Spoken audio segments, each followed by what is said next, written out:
ছোট পর্দার জনপ্রিয় অভিনেত্রী সামিরা খান মাহি সম্প্রতি তার জীবনের অভিজ্ঞতা নিয়ে কথা বলেছেন। তিনি জানান, জীবনে প্রেমের চেয়ে পড়াশোনায় বেশি মনোযোগ দিয়েছেন। তিনি ছেলেদের সাথে কথা বলতে ভয় পেতেন, কিন্তু গত 4-5 বছরে তিনি 2টা প্রেম করেছেন। মাহি বলেন, জীবনে প্রেমের চেয়ে পড়াশোনায় বেশি মনোযোগ দিয়েছি। পড়াশোনা আমাকে জীবনের চমক এনে দিয়েছে। তিনি আরো বলেন, অভিনয়ে আসার আগে মডেলিং করতাম, তারপর নাটকে অভিনয় শুরু করি। এখন চলচ্চিত্রে কাজ করার জন্য প্রস্তুত আছি।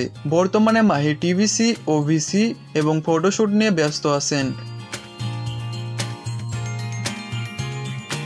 তিনি জানান, গত 3 মাসে মাত্র একটি নাটকে অভিনয় করেছি। এখন টিভিসি এবং ওভিসির শুটিং নিয়ে ব্যস্ত আছি।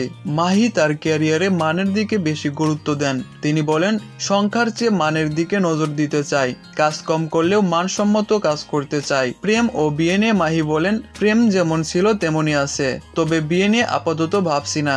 বিয়ে ভাগ্যের উপর ছেড়ে দিয়েছি। যখন কপালে থাকবে তখনই হবে। এখন কাজেই ডুবে থাকতে চাই। সামিরা খান মাহি তার ক্যারিয়ারে মানসম্মত কাজের প্রতি গুরুত্ব আরোপ করে চলেছেন এবং ভবিষ্যতে চলচ্চিত্রে কাজ করার জন্য প্রস্তুত আছেন।